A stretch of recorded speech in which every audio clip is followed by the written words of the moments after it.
Hello guys, நம்ம கார்த்திக் கதையில March 25 என்ன நடக்க போகுது அப்படிங்கிறத பத்தி தாங்க இந்த வீடியோல இப்ப நம்ம பார்க்க போறோம்.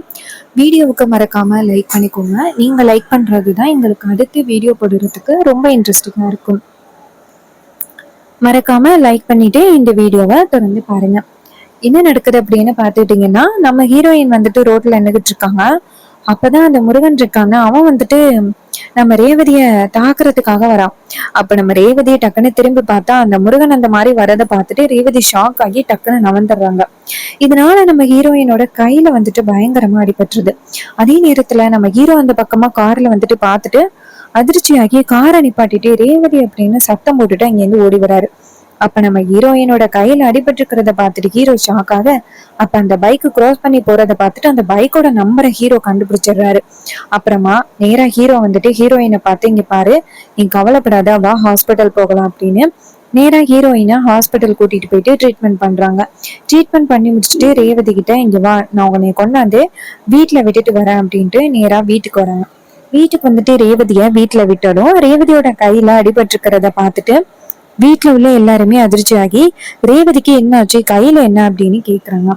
அதுக்கு ஹீரோ சொல்றாரு, இது மாதிரி ரேவதி வந்துட்டு கீழே விழுந்துட்டா அப்படின்னு.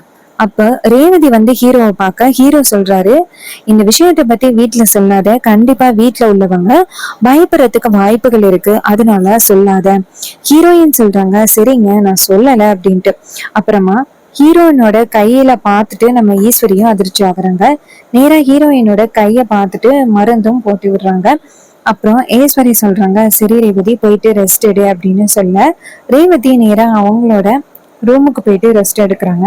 அப்ப ரோகிணி இருக்காங்கல்ல, அவங்க நேரா ரூமுக்கு வந்துட்டு, இங்க பாருடி, நீ இப்ப சொன்னதை பார்த்தா எனக்கு நம்பவே முடியல, உண்மையாவே உனக்கு கீழே விழுந்துதான் இந்த மாதிரி காயம் பட்டுச்சா அப்படின்னு கேட்க, அதுக்கு ஹீரோயின் சொல்றாங்க, இல்லக்கா, 2-3 நாளைக்கு முன்னாடி ஒருத்தனை அதிகாரிங்க கிட்ட நம்ம போய் பிடிச்சு கொடுத்தோம்ல, அவன் தான்க்கா இதுக்கு காரணம் அப்படின்னு. இத கேட்டதும் ரோஹிணி ஷாக் ஆகுறாங்க. என்னடி சொல்ற அப்படின்னு. அதுக்கு ஹீரோயின் சொல்றாங்க, ஆமாக்கா, இது மாதிரி அவன் பைக்ல வந்துட்டு என்ன தாக்கிட்டாக்கா, இதனால எனக்கு பயங்கரமா அடிபட்டுருச்சு. இதை கேட்டதும் ரோஹிணி சொல்றாங்க, அவனுக்கு எவ்வளவு தைரியம் இருந்தா இப்படி பண்ணுவான், அதிகாரிங்க கிட்ட பிடிச்சு கொடுத்தோம், அவனுக்கு பயமே இல்லை பத்தியா, அவனுக்கெல்லாம் ஒரு சில பேரு அதிக அளவுல வந்துட்டு சப்போர்ட் பண்றதுனாலதான் அவன் இப்படி எல்லாம் நடந்துகிட்டு இருக்கான், அவனை விடக்கூடாதுரி, அம்மா கிட்டயே இப்ப சொல்லி அவனுக்கு ஒரு முடிவு கட்டலாம். ஹீரோயின் சொல்றாங்க, இல்ல, கார்த்திக் தான் சொன்னாருல்ல நான் பாத்துக்கிறேன் அப்படின்னு, அவரு கண்டிப்பா இந்த பிரச்சனைய சமாளிப்பாரு. சோ இந்த விஷயத்த பத்தி நம்ம எதுவும் பெருசா எடுத்துக்காம இருக்கிறது நல்லது, கண்டிப்பா அவரை பார்த்துப்பாரு. இப்போ அம்மா கிட்ட சொன்னா அம்மா கண்டிப்பா வந்துட்டு ரொம்ப கோவப்படுவாங்க, இதனால அவசரப்பட்டு கூட ஏதாவது முடிவெடுக்கிறதுக்கு வாய்ப்புகள் இருக்கு. சோ நம்ம இப்போதைக்கு எதுவும் சொல்ல வேண்டாம், அவரு கண்டிப்பா உண்மையை கண்டுபிடிச்சு அவனுக்கு தண்டனை கொடுப்பாரு. இதை கேட்டதும் நம்ம ரோகிணி சொல்றாங்க, சரிடி, ஆனா நீ அவ்வளவு பெரிய ஆபத்துல இருந்து தப்பிச்சு வந்திருக்க, நான் வேற இது தெரியாம உன்னை நான் தனியா அனுப்பிட்டேன், இங்க பாரு, இதுக்கப்புறம் நீ எங்கேயுமே தனியா போகணும் அப்படின்னு நினைக்காத. அப்ப ஹீரோயின் சொல்றாங்க, எப்படி தனியா போகாம எப்படி அவருக்கு நான் பைக் வாங்கி கொடுக்கறது. அதுக்கு ரோகிணி சொல்றாங்க, இங்க பாரு, அதெல்லாம் வந்துட்டு என் புருஷன் இருக்காருல்ல, அவர்கிட்ட சொல்லி அந்த பைக் எல்லாம் கொண்டுட்டு வந்துட்டு கரெக்டா நம்ம சர்ப்ரைஸ் பண்ணலாம், நீ வந்துட்டு வீட்டை விட்டு வெளியில போகணும் அப்படின்னு ட்ரை பண்ணாத. ஹீரோயின் சொல்றாங்க, சரிக்கா அப்படின்னு. அப்போ ரோகிணி சொல்றாங்க, பாவண்டி நீ, அவருக்குன்னு ஃபர்ஸ்ட் டைம் ஒரு சர்ப்ரைஸ் பண்ணலாம் அப்படின்னு நினைச்சா கடைசியில இப்படி ஆகுதே. அதுக்கு ஹீரோயின் சொல்றாங்க, ஆமாக்கா அப்படின்ட்டு. அதுக்கு ரோகிணி சொல்றாங்க, அன்னைக்கு நம்ம பாட்டுக்கும் நம்ம வேலையை பார்த்துக்கிட்டு இருந்திருக்கலாம் போல. அதுக்கு ரேவதி சொல்றாங்க, என்னடி இப்படி பேசுற, அவனுங்க பாட்டுக்கும் இஷ்டத்துக்கு இந்த மாதிரி ஏதாவது தப்பு பண்ணிக்கிட்டு இருப்பானுங்க, அது எல்லாத்தையுமே நீ வேடிக்கை பார்த்துக்கிட்டு இருக்கணும் அப்படின்னு சொல்றியா, அந்த மாதிரி ஆளுக்கெல்லாம் தரமான இந்த மாதிரி ஒரு பதிலடி கொடுத்தாதான் சரியா இருக்கும். இங்க பாருக்கா, நம்ம செஞ்ச விஷயம் 100க்கு 100 சரி, அதுல எந்த வித தப்பும் இல்ல, நீ தேவையில்லாம மனசை போட்டு குழப்பிக்காதக்கா. இதை கேட்டதும் ரோகிணியும் சரிடி அப்படின்னு சொல்றாங்க. ஹீரோயின் நேரா ரோகிணிய பார்த்து, அக்கா, அவனுக்கு இதை விட கடுமையான தண்டனை கிடைக்கணும்க்கா, அவனை கண்டிப்பா என் புருஷன் பிடிச்சதோட அவருக்கு பின்னாடி இன்னும் எத்தனை பேர் இருக்காங்க அப்படிங்கிறது எல்லாத்தையுமே கண்டுபிடிச்சிடலாம் அப்படின்ட்டு. ரோகிணியும் ஆமாண்டி, அவனுக்கு பின்னாடி கண்டிப்பா ஏதோ பெரிய ஆள் இருக்காங்க, அதனாலதான் அவனை பிடிச்ச அன்னைக்கு அவன் ரிலீஸ் ஆயிட்டான், அவனை விடக்கூடாது அப்படின்னு சொல்லிட்டு பேசிக்கிட்டு இருக்காங்க. அப்புறமா ஹீரோயின் சொல்றாங்க ஆமாக்கா அப்படின்ட்டு. அப்புறமா நம்ம ஹீரோவை காமிக்கிறாங்க. ஹீரோ என்ன பண்றாருன்னா நேரா வந்துட்டு அதிகாரிங்களை பார்க்க போறாங்க.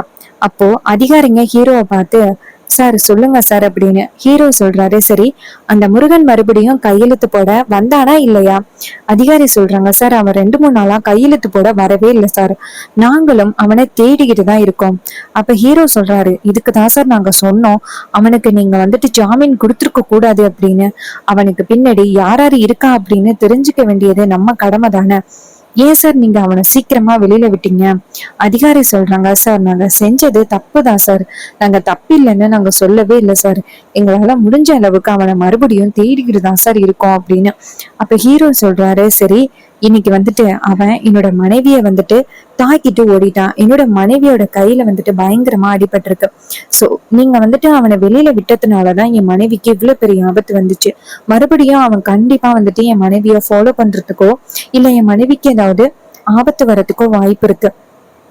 இத கேட்டதும் அதிகாரி சொல்றாங்க சாரி சார், இவ்வளவு பெரிய விஷயம் நடக்கும் அப்படின்னு நாங்க எதிர்பார்க்கல, ஏதோ வயசு கோளாறுலதான் அப்படி பண்ணிட்டான் அப்படின்னு நினைச்சோம், ஆனா அவனுக்கு பின்னாடி இவ்வளவு பெரிய நெட்வொர்க் இருக்கும் அப்படின்னு நாங்க நினைக்கவே இல்லை சார்.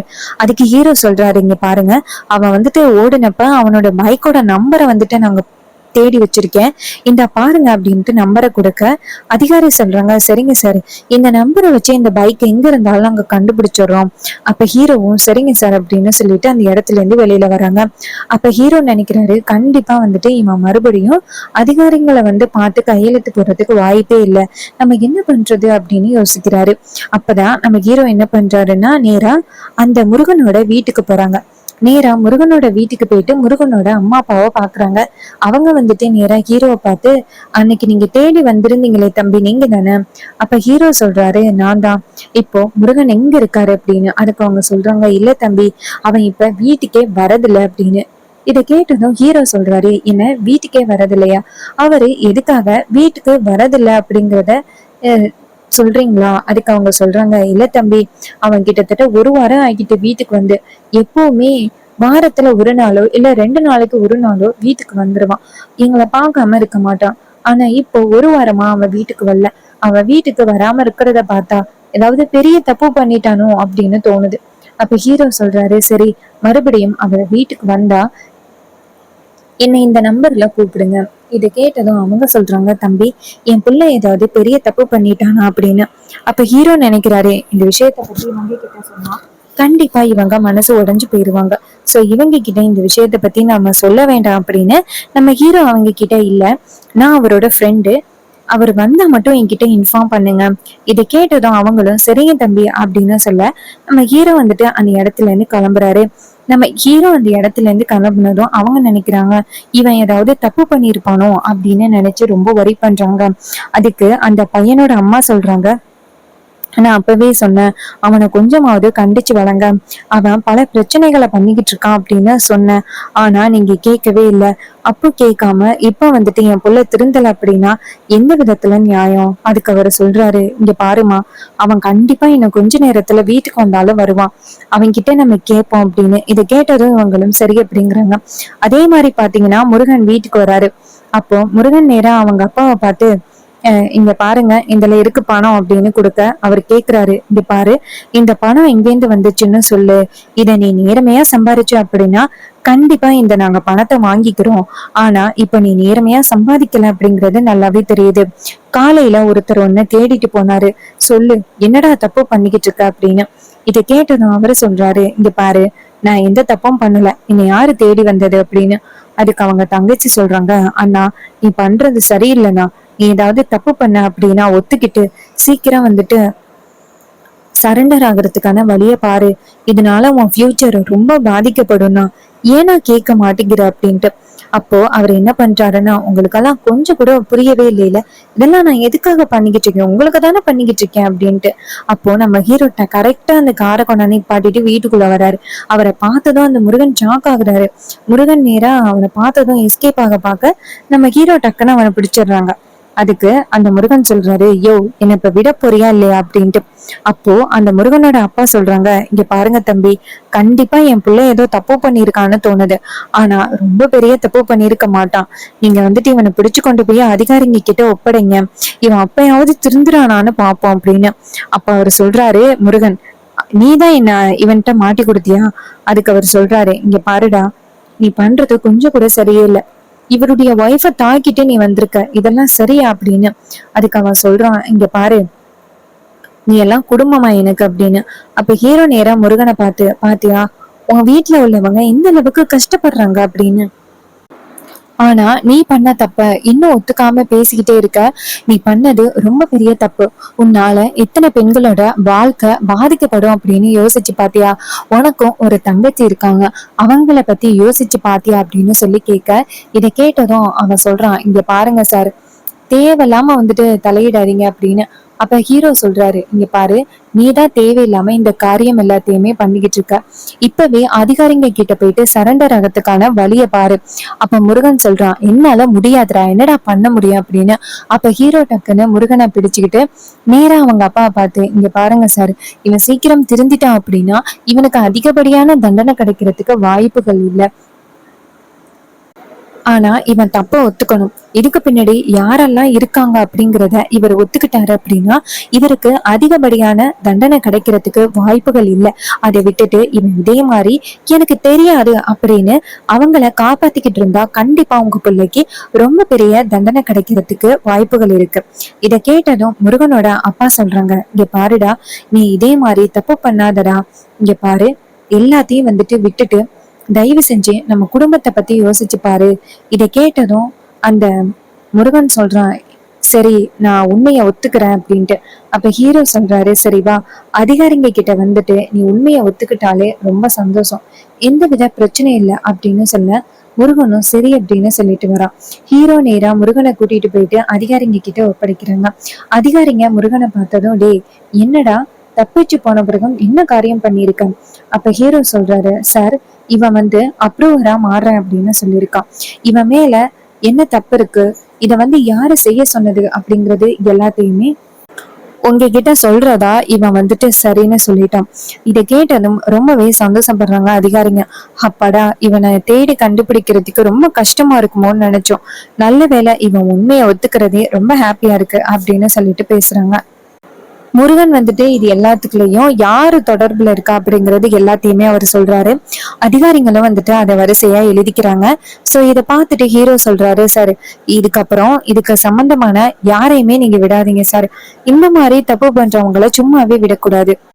இதுக்கு பின்னாடி யாரு இருந்தாலும் அவங்கள சும்மா விட மாட்டேங்காதீங்க. பெண்களுக்கு எதிராக யாரு என்ன வேலை பார்த்தாலும் அவங்கள விடவே கூடாது அப்படின்னு நம்ம ஹீரோ சொல்றாரு. இதை கேட்டதும் அதிகாரிகளும் சரிங்க சார், நாங்க பாத்துக்கிறோம் அப்படின்னு சொல்ல, நம்ம ஹீரோ முருகனை ஒப்படைச்சிட்டு நேரா முருகனை பார்த்து, இங்க பாரு, நீ அப்ரூவரா மாறிட்ட அப்படின்னா கண்டிப்பா உனக்கு எந்த வகையிலையும் தண்டனை கிடைக்கிறதுக்கு வாய்ப்புகள் இல்லை. உன் குடும்பத்தை வந்து யோசிச்சு பார்த்து முடிவெடு அப்படின்னு சொல்லிட்டு நம்ம ஹீரோ அந்த இடத்துல இருந்து போறாரு. சோ இந்த கதை உங்களுக்கு வந்து பிடிச்சிருக்கா? இந்த கதை பிடிச்சிருந்துச்சுன்னா இந்த வீடியோவுக்கு மறக்காம லைக் பண்ணிக்கோங்க. நீங்க லைக் பண்றதுதான் எங்களுக்கு அடுத்த வீடியோ போடுறதுக்கு ரொம்ப இன்ட்ரெஸ்டிங்கா இருக்கும். ஸோ மறக்காம லைக் பண்ணிட்டு இந்த வீடியோவை தொடர்ந்து பாருங்க.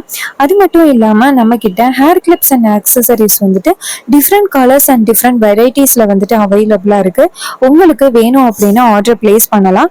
எப்படி ஆர்டர் பிளேஸ் பண்றது அப்படின்னு பாத்துக்கிட்டீங்கன்னா கமெண்ட்ல வந்துட்டு ஹாய் அப்படின்னு மெசேஜ் பண்ணீங்கன்னா இதை வந்து எப்படி ஆர்டர் பிளேஸ் பண்றது அப்படிங்கறத பத்தி உங்ககிட்ட சொல்லுவோம்.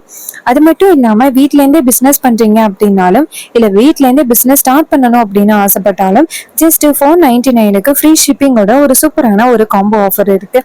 இந்த காம்போ ஆஃபர் எதையும் மிஸ் பண்ணக்கூடாது அப்படின்னு நினைச்சீங்கன்னா ஹாய் அப்படின்னு மெசேஜ் பண்ணி ஆர்டர் பிளேஸ் பண்ணுங்க.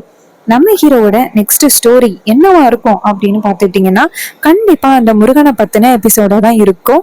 அந்த முருகனை நம்ம ஹீரோ கண்டுபிடிக்கிறது இல்லைன்னா நம்ம ஹீரோயினோட அந்த கல்யாண நாள் அன்னைக்கு நம்ம ஹீரோயின் காணாம போறது, இது மாதிரிதான் ஏதாவது ஒரு ஸ்டோரி நடக்கிறதுக்கு வாய்ப்பு இருக்கு.